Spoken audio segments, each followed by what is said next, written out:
Val Kilmer, a name that once burned bright in Hollywood's firmament, a star who could shift from brooding intensity to razor-sharp charm in the blink of an eye. He was Iceman, he was Batman, he was Jim Morrison, and he made it look effortless. And I don't think we're ever gonna see his like again. No, not because of talent, God knows there's plenty of that floating around, but because the world that forged him, it's gone, dust in the wind. So today, I wanted to pay a proper tribute to a film legend who never quite became the star that he should have been.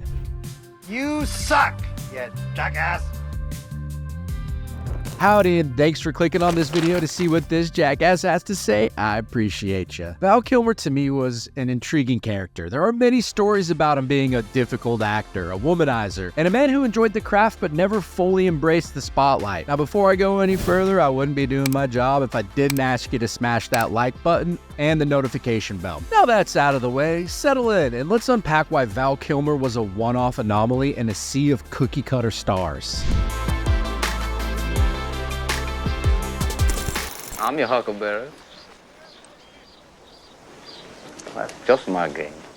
Let's start with the obvious. Kilmer had presence. You couldn't take your eyes off him. Watch him in Tombstone, Doc Holliday, a dying gunslinger with a devil-may-care grin, stealing every scene from Kurt Russell like it's his God-given right. That wasn't just acting, that was alchemy. He didn't play characters, he became them. And not in that overblown method actor wanking about it way that's so fashionable today. No, Kilmer had this quiet, simmering intensity, a spark that made you believe he was living the role, not just reciting lines. Take The Doors. He didn't just mimic Jim Morrison, he channeled the man's soul. Oliver Stone said Kilmer knew Morrison's lyrics better than he did. Hell, the surviving Doors members couldn't tell the difference between Val's voice and Jim's on the recordings. That's not talent, that's possession.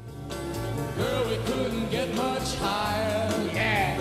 There's also this story Jennifer Tilly tweeted recently that I thought was worth a look. A long time ago, I was auditioning for the movie The Doors. It was kind of a cattle call. They paired together potential Jims with potential Pamelas, and they were running behind, so we were spilling out of the casting office, sitting on the porch, the lawn, and the driveway. All of a sudden, the 60s convertible came screeching up, blaring Doors music at top volume, and a guy jumped out and strode inside. He had wild hair, and he was barefoot, shirtless, and wearing nothing but a pair of tight leather pants. We all looked at each other like, who's this guy? We were more than a little shook by the sheer audacity of his entrance. Well, of course it was Val Kilmer, and from that minute on, nobody else stood a chance. R.I.P. King. Couldn't have said it better myself. And like Jennifer Tilly, other actors saw it too. Christian Slater, who shared the screen with him in True Romance, said Kilmer had this aura, unscripted, unpredictable. Hollywood doesn't breed that anymore. They sand down the edges, polish the rough spots until everyone's a shiny, interchangeable Ken doll.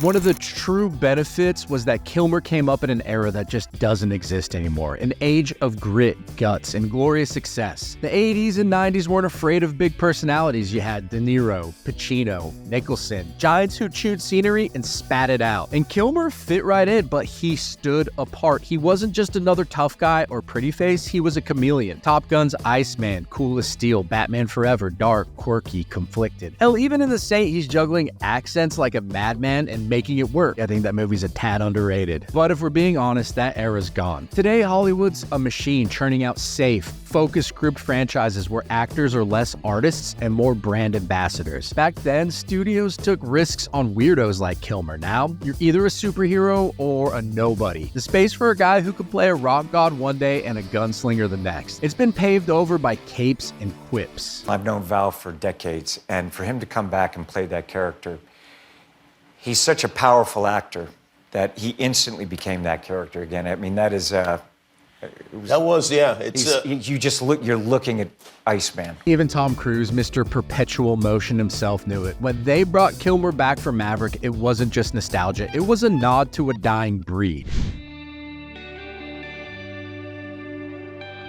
And you know what? Kilmer's authenticity came with a cost. He wasn't a yes man. Stories from sets of Batman Forever and The Island of Dr. Moreau paint him as difficult, prickly, a perfectionist who clashed with directors to get it right. Was he an asshole? Maybe, but he cared deeply about the craft. In an industry that increasingly rewards obedience over vision, that made him a liability. And then life hit. Throat cancer stripped him of his voice, literally and figuratively. The man who once roared as Morrison was reduced to a whisper. But watch him in in Val, that documentary he made, raw, unflinching. Even in silence, he's louder than half the stars today. Watch that movie and see if you walk away with dry eyes. Robert Downey Jr. called him a warrior, and he's right. Kilmer didn't bend to Hollywood's whims. He fought, he burned, and he faded on his own terms.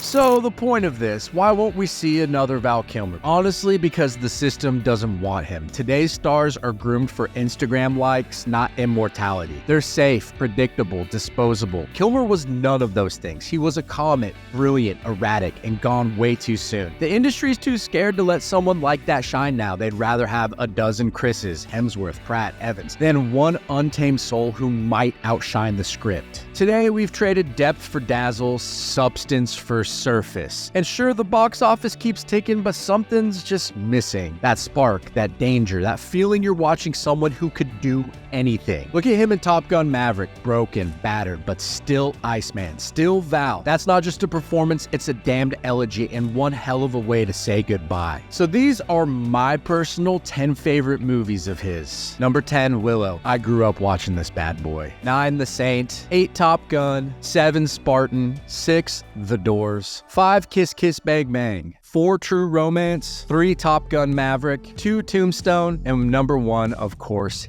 Heat. Val Kilmer was a unicorn in a stable of show ponies. He was a mad bastard who could swagger onto screen and own it like he was chugging a pint of pure charisma. From Top Gun's cocky flyboy to Tombstone's drawling Doc Holliday, he was a force of nature, a proper legend who could make you laugh, weep, and cheer. Now he's gone, and it's a damn kick in the teeth, leaving a gap bigger than the plot holes in a Michael Bay flick. You suck at this! Be sure to smash that like button, hit subscribe, and share this with your mates. Chuck your favorite Val film or moments in the comments. Let's keep this man's legacy roaring like a V8 engine. He's off to the great saloon in the sky, and while we're good and legends like Val don't die, they just reload. As always, the opinions in this video are mine and mine alone, but what do I know? I'm but a mere jackass. I'll try to do better next time. Catch you later, friends. That talks too much.